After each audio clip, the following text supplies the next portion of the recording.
Welcome to Building Better Communities with Bob Hart. This season, we're celebrating a major milestone for True America Multifamily. 13 years of building better communities across the country. In that time, True America has grown into one of the largest and most active multifamily investors in the U.S. Ranked number 23 by NMHC with 65,000 current units owned and managed and $16 billion in assets under management across 300 properties in more than 40 markets and in over 20 states. Today, True America's strategies span value add and core multifamily, affordable housing, residential development, and structured finance. True America is focused on one mission: helping meet essential housing demand. Now, here's your host, Bob Hart.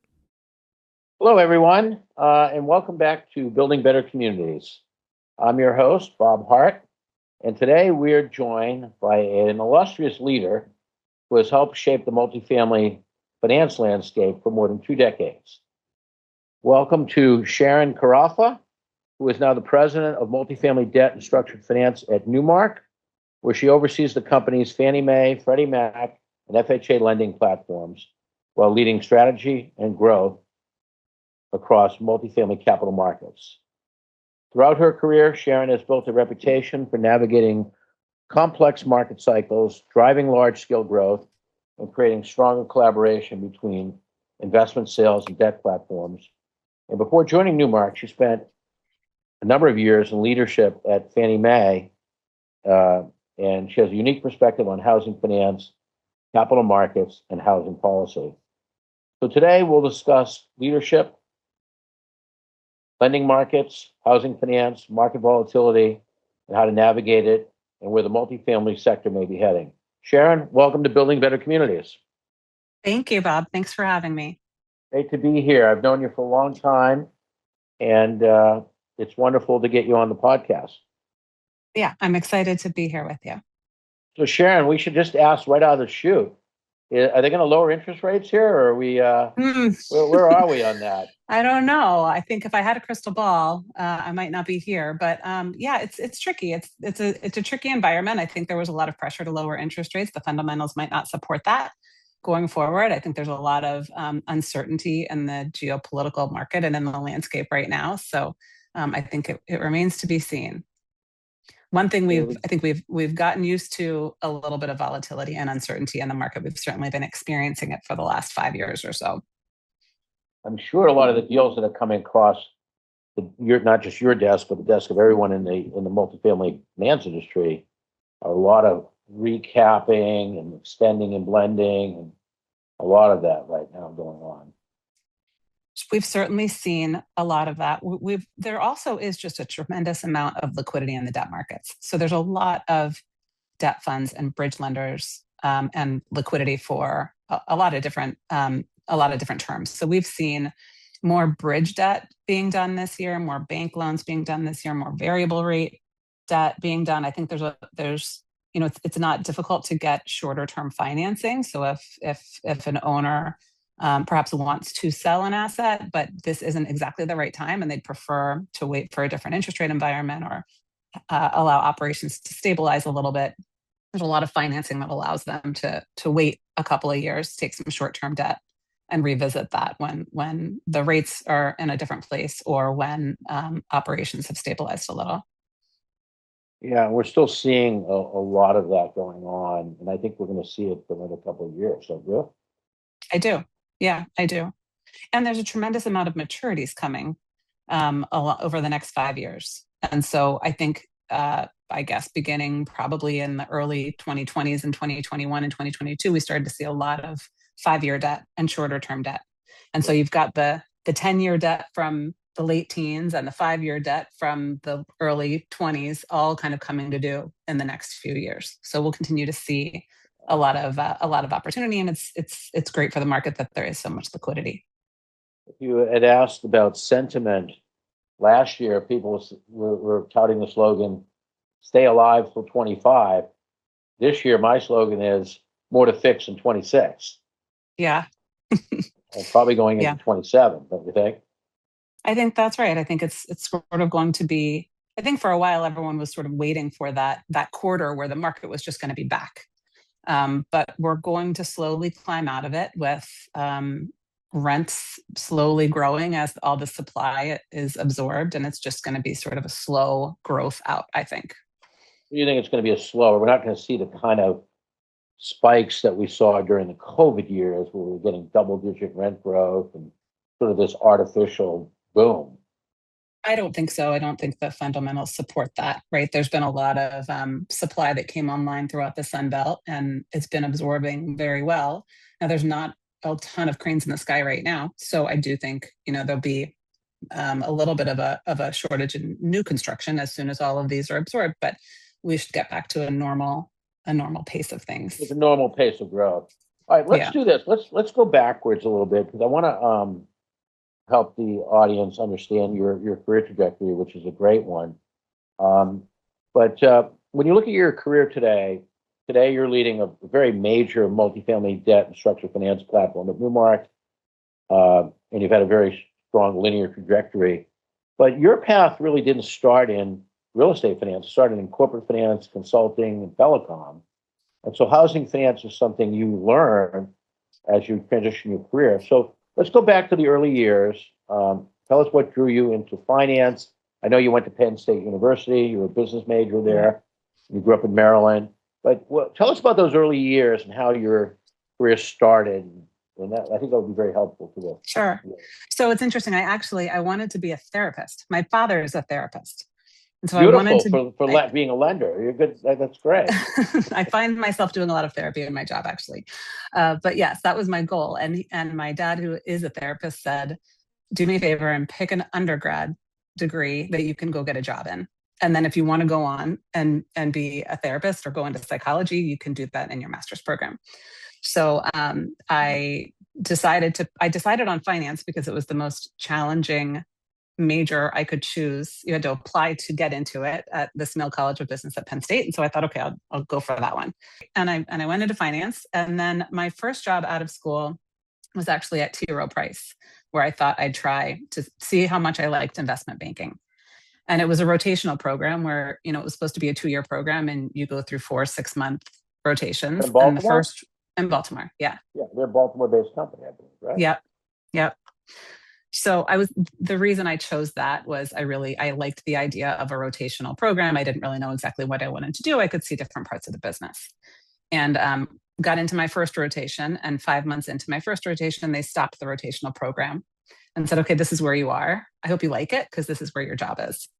And I didn't really feel a great connection to that role. So I stayed a few more months and then moved into corporate finance. So I worked in corporate finance in a couple of different places, in telecom, as you mentioned, and then also at Deloitte Consulting. And that took me to Central Pennsylvania. The client was the Commonwealth of Pennsylvania, and I was doing some work for them there, but ultimately wanted to move back to Northern Virginia. And so started working at Fannie Mae in 2004. And my job at Fannie Mae at that time was in the financial planning and analysis group. So still within corporate finance, I was in the controller's organization working on planning and forecasting for Fannie Mae. So, and that those were some good growth years, I believe, for Fannie Mae when you started there, right? Yes, those were good growth years for sure. And that job was a fun one because I was able to learn about single family. I was able to learn about multifamily and about capital markets. But pretty quickly after I started that job, Fannie went through a restatement, and everyone between me and the CEO was either displaced or deployed in a different part of the organization. Who was the CEO then? Do you remember? I think the CEO then was, I think it was Frank Raines. Okay. Yeah. You had worked for a number of different Fannie CEOs over the years. Yeah. And at that time, I was asked to work for Rob Levin, who was the acting CFO. And he had a chief of staff, Mike Quinn, who entered my first mentor. Mike Quinn is an incredible human, became a mentor to me immediately and has sort of stayed my mentor, still is. I meet with him periodically. He's a wonderful person. He was the head of for the SFR business. Yeah, he was head of credit for single family. And then he was chief of staff for Rob when Rob was acting CFO. And so he kind of took me under his wing. So I was running financial planning and forecasting after being there not very long. and Mike took me under his wing. And so once we did that for a couple of years, and then when they brought in the new C-suite and moved Rob Levin from the CFO role to a chief business officer role, he said, okay, why don't you see if there's a business that you want to jump to, kind of get you out of the back office, out of corporate finance and into one of the businesses. So do you want to move into single family or multifamily or capital markets? And I had an interest in multifamily and had an interest in learning more about sort of affordable housing and the mission of the multifamily business. And so Mike Quinn called Jeff Hayward, and I began working with Jeff and with Hillary Province at the time. So that was the first team that I worked on in multifamily. And learned the business over the next several years and joined Newmark in 2017. It was a very, very organic, call it 13 years of progressive growth. Expanding. I think one of the challenges people have had, or the agencies have had, is that ever since the GFC, the reward system is a little different now, and you're back working basically for the government. And tell us about maybe some of the early years and how things worked and how that had transitioned in your experience through the GFC. Yeah, I think some of the largest challenges that those working at Fannie Mae at that time felt by moving from private to being in conservatorship was there was a lack. We needed to go to the conservator at that time for new products, for example. So it did sort of creativity was stunted a little because new products needed this extra level of approval. So we sort of struggled through that a little bit. And then also training and getting the conservator up to speed on the business. And that's a lot to learn between the single family business and the multifamily business, and understanding how the DUS model works. And so with each change in administration, there's like a new regime that comes in that needs to now understand how things work and why. You spent more time under the conservatorship than you did when it was private. The conservatorship was like 09, 010? 2008, yeah. Yeah, 2008. 2008, yeah. So 9 years under those auspices, so to say. Yeah, and I guess also becoming a little tricky because there were then production caps. So prior to that, we were just managing the housing goals. We always had housing goals that we had to manage to. But now you're managing 2 housing goals and production caps and a mix of business. So that became a little bit more challenging as well for those working there. But I still think that the mission is a component, and people feel that they're working in an area that is doing good for the country. Yeah. And providing liquidity and stability in times where others may not, and the focus on affordable housing and mission work, I think, is important to those who work there. I've always been a strong proponent when I speak at conferences or even in environments overseas, when people talk about our housing industry, the linchpin of that industry has always been, government-backed housing finance. I mean, that's what's led to a lot of single family as well as multifamily development and sponsorship over a long, long period of time. It's just something that I think is very sacred, that allows us to build housing that is affordable and attainable. Yep. Yeah, I totally agree. Do you think, do you think people in politics understand that and embrace that, or do you think the move toward privatization may change that, or what's the current thinking? Well, I think that there was always this congressional charter that dictated the way Fannie and Freddie do business, and so housing goals were a part of that before conservatorship. So there can still be, oversight in some ways that drive an investment in affordable housing. I think as long as the conversation about whether the agencies should be private or not, we are going on 18 years of conservatorship. I was out on maternity leave with my son, who turns 18 this summer, when we went into conservatorship. Wow. So I don't think anyone expected that it would be going on this long. So at some point there should be a return to privatization, but there should continue to be a line to Treasury. That is actually the linchpin, I think, that drives the affordability component. And without that line to Treasury, there's not a AAA security that could be sold in the market. Well, so you'd have to go buy that in the private sector, basically, which is going to have call it a bigger profit element to it than what maybe the profit the government's making. That's right. That's right. Fannie and Freddie have been very, very profitable since the GFC. Mm-hmm. They've spun off a lot of cash, and they're building their balance sheets again, correct? Yeah, that's right. Yep, that's right. And it wasn't ever a repayment of the Treasury infusion into Fannie and Freddie, but the Treasury has swept significantly more than they ever infused into the agencies. So it has. That's interesting. So it's a net positive.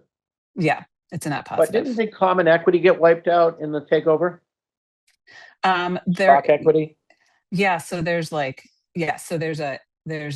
preferred piece that the Treasury owns a piece of, and there is some common equity still, but the preferred piece, I think the Treasury ultimately, I think at this point they own 89.9% of the agencies.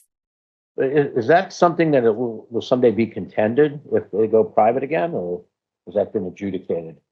I think there's two. No, I think that would have to be worked through. I think there's two pieces to it. One is who owns, the ownership of Fannie and Freddie, and who, how the Treasury is either paid back for their ownership structure. That has to be worked out. But that can be separate and apart from the line to Treasury or an implicit guarantee on loans going forward. I would have thought in Trump's presidency number 2, that this whole Fannie Freddie thing would have been resolved, but it doesn't appear to be heading in any direction right now. Seems to be business as usual. It seems to be business as usual. I think that it's a very challenging thing to do. I think it takes time. We still have a couple more years of the agencies building their capital in order to achieve the FHFA minimum capital thresholds that have been created for them. So they haven't completely built up that capital base yet, although I think they're a couple of years away from that. I just think that this administration at this point has higher priorities that are being focused on right now. I think at the beginning of the administration, we thought that it probably would happen in the course of the 4 years. But it's looking like there are other priorities that are taking the attention right now of the administration. Yeah, I would say so. One is the prosecution of the war. Right. Right. We'll save the politics for another time, but okay. So there haven't. I do think. It's a very pro-housing administration. Yeah. And so even the regulator is pro-housing, so that the production caps for Fannie and Freddie were boosted significantly this year. So there's more capacity. What are they now? $88 billion for each. 88. Yeah. And last year it was 73. 73. Okay. Yeah. And so, that's very, pro-production. And then the passage of the One Big Beautiful Bill, and then the Road to Housing, which is, just passed the House last week. Which is really a populist measure. Mm-hmm. Maybe explain that to the audience a little bit, what that's all about. I think that would be very useful to talk about a little bit. Yeah, I think it gets support from both sides. Creation of incentives to build more housing and to incent affordable housing. And so there are, tax implications in the One Big Beautiful Bill Act that support investment in LIHTC and investment in affordable housing. And then in the Road to Housing, there's a lot of provisions as well that are more along the lines of zoning and districting and that sort of thing to promote affordable housing and the development of new supply. And it's bipartisan. So the act that passed the Senate was amended in the House. The amended version that just passed the House, generally the industry is more comfortable with. There was a provision in the act that passed the Senate that would really eliminate the build to rent industry. Right. And I think we feel that that is an important avenue Wasn't for that supply removed of though housing. recently? Was that It removed? was.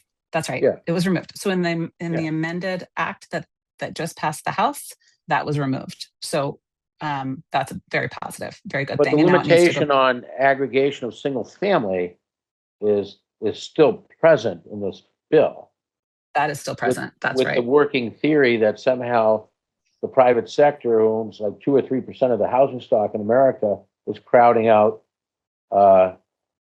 individuals. Yet we know that a lot of people aren't selling houses right now because they're enjoying their low mortgage and they don't want to double or triple the cost of their financing. That's right. Yeah, So that's right. question is, does it even make sense? I think that it seems to be less impactful to the industry than eliminating build to rent. You do. So yeah, so I mean, so I think that the provision as it stood, where build to rent was treated as SFR, as single family rentals, which had these you must sell the investment or divest of the investment within 7 years. That was really going to decimate the build to rent market. And Terrible. so with that excluded, that's a category killer. That's a category killer. Yeah. Yeah. That's you're not right. going to capitalize new build to rent under those circumstances. Right. Which build to rent serves a very definite purpose for, millennials and other folks that want a housing format to live in, don't want to own. That's right. I want to live in a community and maybe want to move out to the suburbs and have a single family home but don't really want to own. They just want to rent. That's right. They want and have the amenities of rentals. Right. They want the services and amenities of an apartment community than the different living format. Right. So I'm glad we got that movement. Rational minds prevailed, shall we say. Yes. Yep. Yes, me too. And so now the act is traveling through to the Senate, I believe. That's right. I think that they're on recess this week, and it should be voted on in the Senate shortly. So you spent 13 years basically working in Fannie and for the government, if you will, preceded by a stint in corporate finance in the private sector over a period of years. And now 2017, which is going on about 9 years ago, you decided to pivot again. Tell us about that, what led to that decision, why you thought it was a good career move, and how it started with with Newmark, which is a company that has evolved a lot over the last 10 years. Yeah. Let's talk about that. Yeah. Yeah, so I had worked in small balance loans at Fannie Mae, and I had managed borrower relationships and lending relationships. And the last job that I had at Fannie Mae was running structured transactions and credit facilities and bulk deliveries, which was really fun and really creative. And after doing that for a few years, I thought I'd been here for a long time. It might be good to learn about working in a different part of the industry. And so one nice thing about being at Fannie Mae is that you get a chance to meet a lot of people. I think that's where we first met. So yes, get a chance to grow your network and meet a lot of people. And so just started kind of looking around to see what else might be out there that could be interesting for me to do in my next phase. And at the time, Newmark was Berkeley Point Capital, and Berkeley Point Capital was about to merge with ARA, which is the large investment sales platform, and other real estate businesses that were under Newmark and other Cantor family, the family of businesses, and about to go public. And so I joined right at that time, where my role, which I thought was super interesting and became very fun over the next few years, and I was able to tap into my therapy mind a little bit, was let's hear that. I want to hear the self-therapy here. Why you have such a soothing personality, Sharon. Yeah, now I understand why. It's my dad. I'll say that's my father's influence. So I came in to try to help bring our investment sales platforms and our debt platforms together, and to create sort of that marriage between sales and debt, so that when we had meetings with clients, we were talking about, what can we do to help you? Do you want to sell an asset? Do you want to recap? Do you want to refi? We wanted to have a lot of arrows in our quiver to be able to help our clients with whatever their need might be at that time. So it was, I spent the first couple of years really matchmaking. And so running around the country and getting to know all of our investment sales offices and trying to figure out how we could match the cultures and bring the How was sales that and debt teams together. acceptance of you? How did that all? You're a new person on the block, ex Fannie. They knew you from that, but there must have been some challenges there. There, I would say generally, when I showed up and said, I want to help you, I want to help you, I want to help you build your business, and here are ways that we can maybe help you build your business, it was generally received well. I think the bigger issue that we had in bringing those teams together is building the trust between, you're creating a team. And what I learned was, my general feeling is I will trust you until you do something that tells me I shouldn't trust you anymore. But a lot of the people I was working with was, I will trust you once you build the trust. So it was lots of, let's work together, let's build the trust so that there was that comfort there. So that's really, I think, what took the biggest time. When I started, we were financing about somewhere between 13 and 15% of the deals that we sold. Now we finance over 90% of the deals that we sell to clients who will already work with us. So if it's a repeat debt client, they use us 9 out of 10 times. If it's a new client, it takes a little longer to really demonstrate to that new client all that we can do for them and why we're the right choice.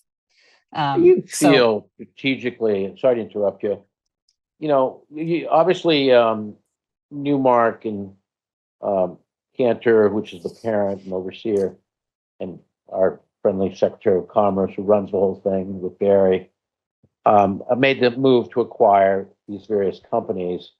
And there seems to be an alignment in the industry between debt and investment sales now. It's almost unbroken. And it's almost like a forethought that if you're going to originate with Newmark on a deal, you're going to deliver the financing to Newmark. Obviously you're an advocate of that, being on that side, but how do you balance that? Okay. How does that, because a lot of times brokerage relationship can be challenged by maybe wanting to go in a slightly different direction.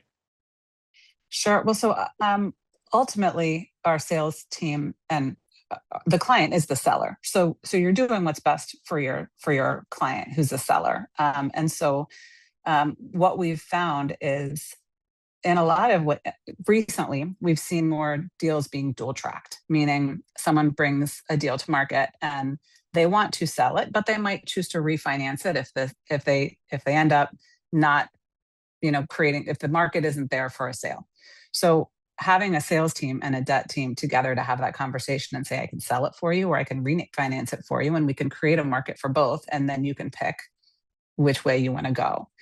And then ultimately, if it is a sale, our sales team and our seller have confidence that the debt team, who's been alongside that deal since the very beginning, will be best suited to find the best financing for the buyer. So I think that's how it traditionally works. It's sort of a dual process that our debt team and our sales team are kind of working together as one capital markets team to help solve a problem for our client. I think it works mostly very well. I think it does work well, both with Newmark and your competition. I do think I think the industry has kind of coalesced around it. That whole approach with unified mortgage banking as well as investment sales or acquisitions. Yeah. And you mentioned Howard and Barry, and I think the DNA of Newmark has a good influence of Barry and a good influence of Howard. Howard's no longer, he divested. He's no longer running the business anymore. Yeah. He's not here. Yeah. But, from Howard, it was important that everyone sort of link arms and be here long-term and be a shareholder and invest in the company and be invested in the company. And so that's a big part of who we are. And then and Howard also, when I one of his messages to me was no incremental leadership. He wanted big decisions, big moves, not incremental. So that sort of is part of our DNA as well. Well, I think it's been a great growth story, and you've presided over tremendous growth yes. in your tenure there over the last 9 years. Um, what has been that trajectory of growth exactly? So this is really where Barry comes in, and Barry's thought on the growth of this company has been that the most important thing that we can do is have the right people in the right seats. So he said several times, if you're great, you should be here. And so his perspective is we go hire talent in the areas that we have gaps, and we give that talent room to grow, and we don't overcrowd. So one thing that's nice about Newmark over some of our competitors is we have, it's something like 70, call it, debt producers who do Nationally. Yeah, nationally, versus some of our competitors who have double and triple and quadruple that number. Right. So we hire talented people, we don't crowd them, and we give them room to grow. It's very entrepreneurial. That's really a Barry influence. And so hire the best talent in the market, and let them grow and do their business. First tend to be very individualistic, but now I think there's more of a tendency, and I think you've been part of this, to focus on cross collaboration, cross selling between investment sales and debt structured finance. And this is a very highly competitive industry. How do you break down those silos when you see that and build a genuine organizational strategy where everybody's rowing on the same boat, but their compensation is largely commission based? That's true. Their compensation is largely commission based. And so there is a financial incentive as well to kind of link arms and share information. But I also think ultimately everyone wants to solve our clients' needs. And so there's a little bit of a rising tide mentality.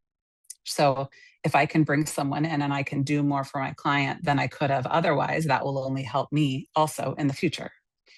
And so the cross collaboration, I think the other reason it's worked so well with our platform is because we're very thoughtful as it relates to the right fit when we bring people in, the right cultural fit. Mm-hmm. And so we're bringing people in that, it's a small industry that we know and that we've worked with and that get along with others and have that same mentality of growing a platform. I think also, I mentioned that everyone's an investor. So we all, How does that work exactly? we're all shareholders. Part of our compensation is paid in equity. Interesting. In the company. Yeah. So we're all shareholders, which means we all want the company to do better and to grow. And that's, my own individual business, but that's also the company and the platform.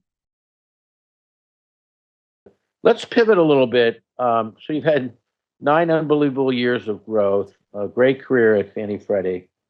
Let's talk about some policy issues and then maybe some personal things that I think, the viewers might be interested in. But housing affordability is probably the number one issue across the political spectrum today. And whenever at least when I'm watching on Sunday morning on a lot of the talk shows that tend to deal with government and politics, you hear at least one segment about affordability. And a lot of it has to do with housing, some of it has to do with food and cost of fuel, but it's a defining issue in America. And you're sitting at the intersection of it between policy, lending, capital markets, and housing supply. So what are the biggest challenges you're facing right now when it comes to affordability, and what is your house view on the whole issue? I mean, I think it's a supply issue. And I'll pivot a little because it does intersect with it. I'm also the chair of the board of the National Alliance to End Homelessness. I'm co-chair of that board. Tell us about that a little bit. Yeah. So when I left Fannie Mae, I told Jeff Hayward that I was going to miss, being there and being so focused on affordable housing and the mission at that time. He was the chair of the board, and he said, well, join this board with me and you can still, do this good work on the side. And so I at the time I left Fannie Mae, I joined the board of the National Alliance to End Homelessness. And then Jeff retired from the chair position, and me and a partner moved up. And the issue with homelessness is it's a housing issue. And so I've been very proud to participate and be involved in this organization. It's an organization based here in DC, but they work across the country with communities to share best practices and research, evidence-based practices aimed to eliminate homelessness. They really consider them information sharing platform. Is that how you describe it? Or? It's information sharing, but it's also policy making. So they shape federal and state policy, and provide research and data analysis, and then do work within communities across the country to share those best practices and implement some of those evidence-based housing solutions. So some of it is advocacy as well, or yes, here in DC, yeah, some of it is advocacy for sure. So it's cross collaboration and advocacy, and transferring that information and advocacy down to the local level. That's right. That's right. And you're the co-chair now? Yes, I'm the co-chair. That's great. Of that board. Right. Yeah. It's a great organization. They do a lot of phenomenal work. And at the heart of it, it's we need affordable housing. And it ties into some of the organizations that you're involved in also, right? Because there's an income gap between, housing is becoming less affordable. Wages are not keeping pace. So bridging that income gap and creating more affordable housing is sort of the key. Yeah, and that's why I think, and I give credit to, a lot of people don't give credit to government, but in trying to stimulate more affordable development, I think the government is realizing that they need to do more, and they've been encouraging that across, the state level, every level. So I think the challenge, though, is that in the infill markets of the West Coast and the East Coast, land costs are still very high, and so with labor costs and material costs. So even with a lot of government stimulus, it just costs a lot of money to build housing today. Right. And so I think you need community members, you need faith organizations, you need government support, you need everyone coming together. That's right. In the communities to make it work. I agree with you. But I think the biggest solution to affordability is allowing more density and more supply. And I think that's been the great empiric and political struggle for a long, long time. But maybe we're going to see some improvement. I think so. I think we're starting to see some improvement. It's a big gap to fill, but I think we are starting to see some improvement. So you've had a lot of good mentors over the years, and you've probably mentored other people. You mentioned Mike Quinn. You mentioned Jeff Hayworth. I think you also worked under Kevin Bacon. Ken Bacon who was the. I'm confusing with Kevin Bacon, the actor. Ken Bacon, the head of Fannie Freddie and FHA. Talk a little bit about mentorship and what that means to you, and how you extend that into your own work life. Yeah, I think mentorship is really, really important, and sponsorship. I've been very lucky and privileged to have a lot of people in my career when I look back that gave me really great advice along the way. And, some things like Mike Quinn early on said, if after a year you look at your resume and you can't add anything to it, it's time to look for something new. And that's something I share with people. Like to do the same job every year is just one job over, it's not 5 years of experience. It's 1 year. 1 year experience 5 times. Right.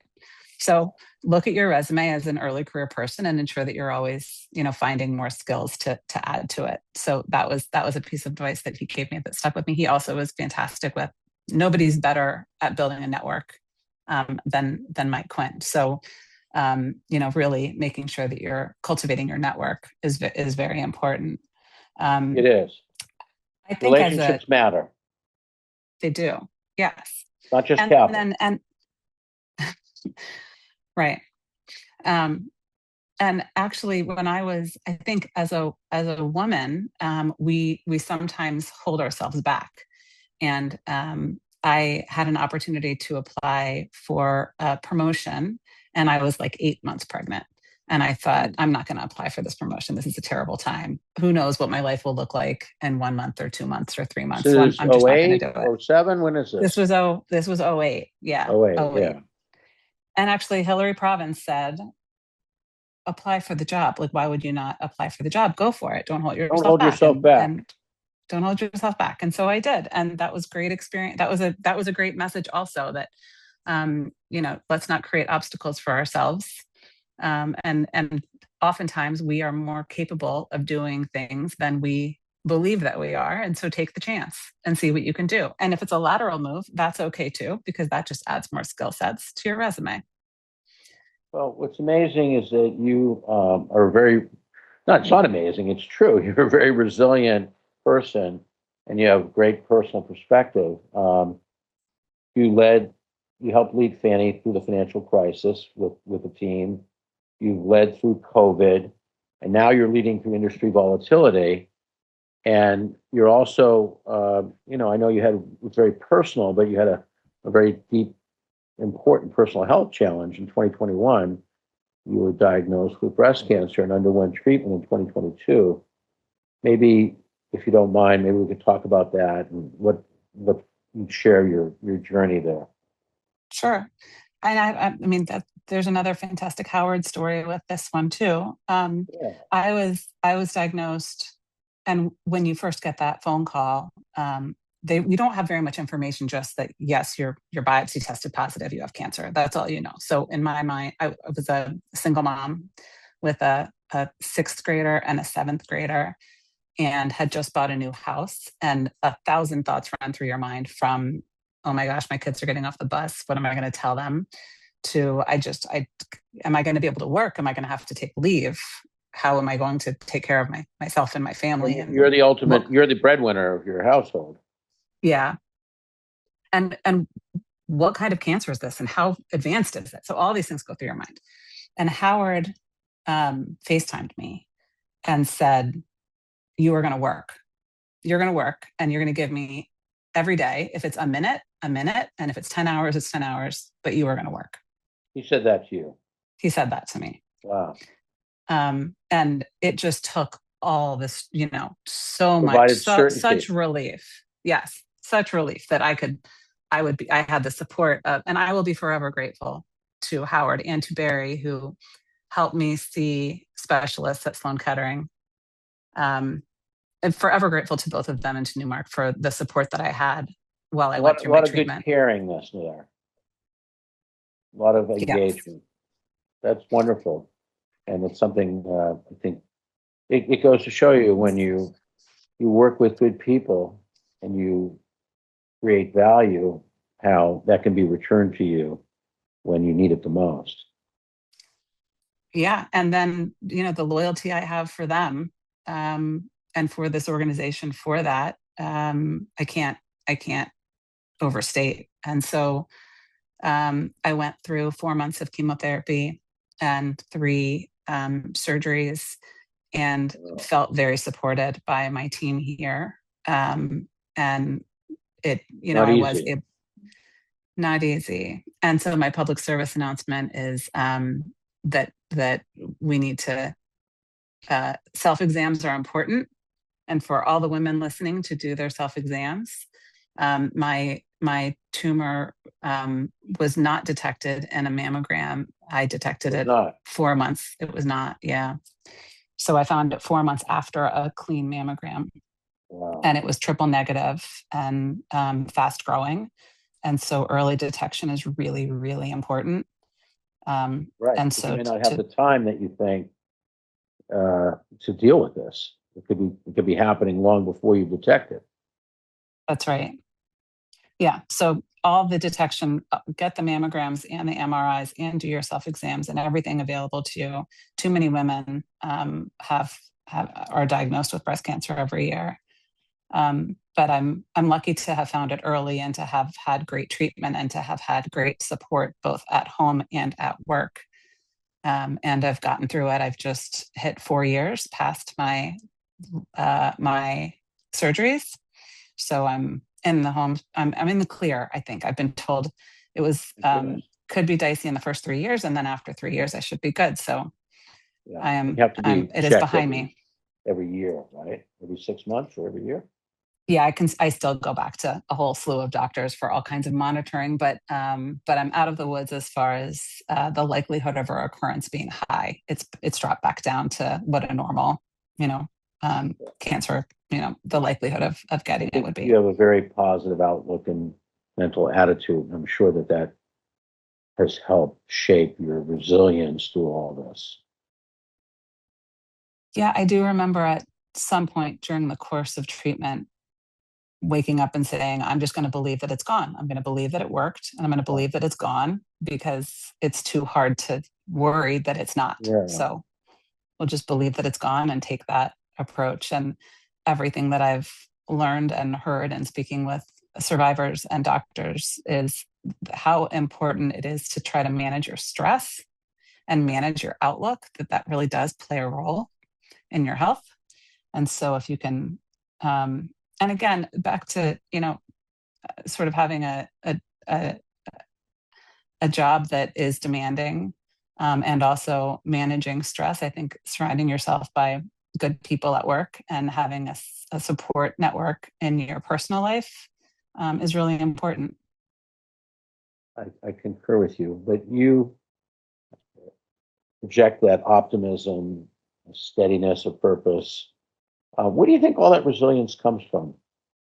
Um, I'm not sure that I can point to just one thing. I've always had goals for myself and for my family, and I never really seemed like there was an option to not continue moving forward.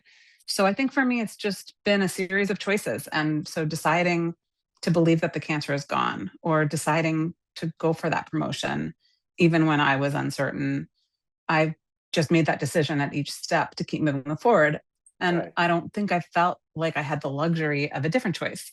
And I've also been really fortunate to be surrounded by impressive, remarkable, resilient friends and colleagues who kind of have been my role models over the years.